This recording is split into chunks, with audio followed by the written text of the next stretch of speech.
Hello, my name is David. I am the owner of David Lane Design, and we're here talking a little bit about my business today. I had a few customers write in, and thank you so much for that. I really appreciate it. That feedback is priceless. It really helps us kind of put together what customers are interested in, what they want to hear.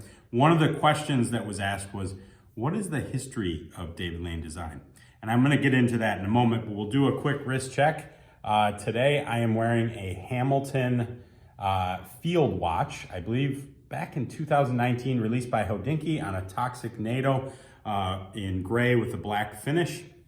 Just a really cool weekend knock around watch. Obviously not cheap at I think around $600, but a really nice upgraded movement, a really accurate watch, manually wound, waterproof, or water resistant technically. Just a really cool watch. I just love the black finish on it. It's a nice matte color.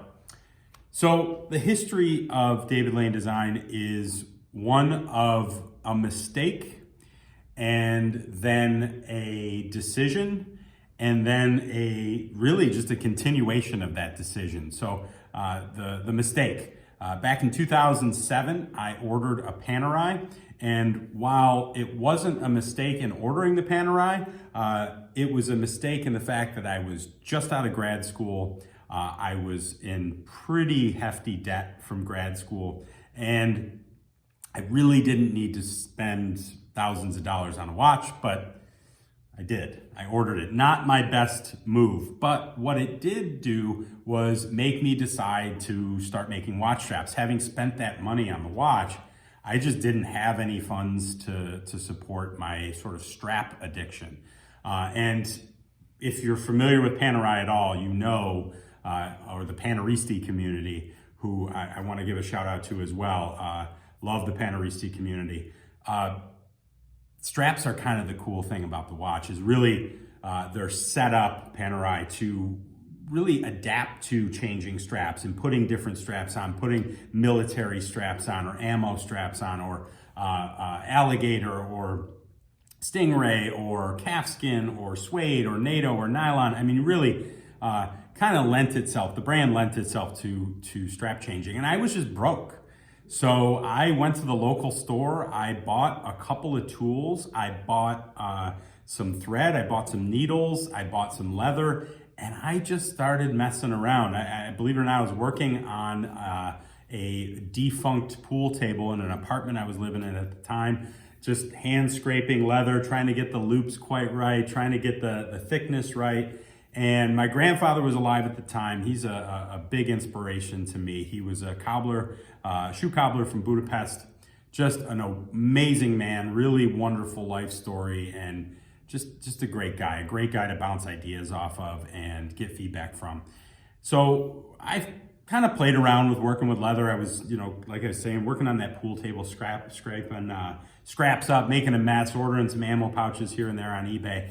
And I really just wanted to come up with something I was willing to wear. And when I did, I brought it to my grandfather, and he kind of shook his head like, no, you're doing some good things, but you're just not quite there. And he, by the way, he would say all of that with just like a look and a nod, like, no.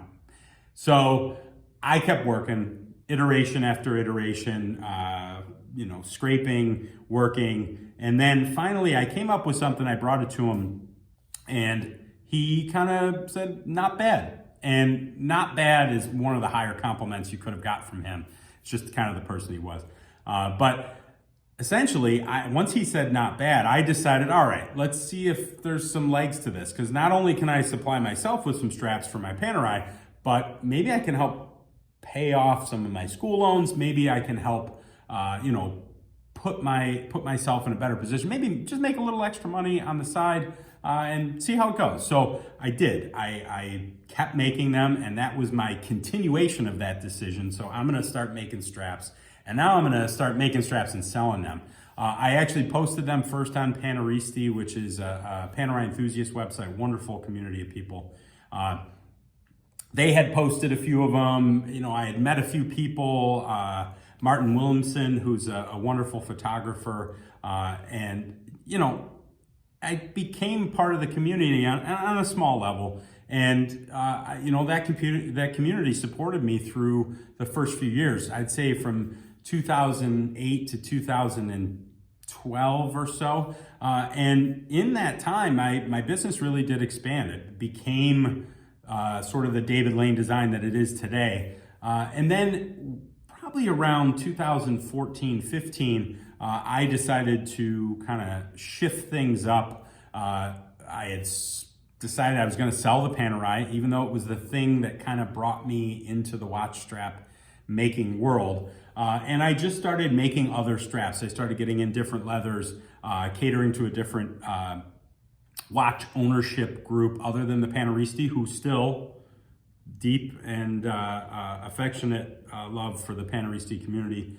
I can't thank them enough. They're really the ones who got me started and supported me at the beginning through orders. And now I'm really kind of opened up to almost any other brand. We've done some pretty cool stuff. I made my first strap for a Patek Philippe that I know of. Sometimes we make straps and send them out, and I have no idea what they're going on. But a local customer had a beautiful Patek Philippe perpetual calendar. We put a nice alligator strap on that. That was a nice moment for me. That was about 3-4 months ago. So a little history, a little bit about what kind of drove the business and what sort of makes the business what it is.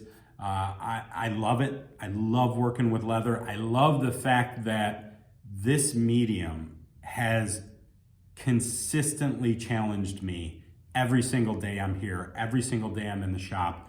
I am never not learning. And I know that's like a triple negative, but I don't care. I really love the fact that I don't have it all figured out. I love the fact that I'm consistently challenged by this material and different jobs and different ideas and different executions of watch straps. So I hope that you've enjoyed this. I hope that you leave me some feedback, ask me some questions, please. Those are the things that really drive me and help me continue to present this series to you. So fill out those DMs, send us your questions in the comments below, or even just say, hey, how you doing? I appreciate it. And thank you so much for watching. I really can't thank you enough.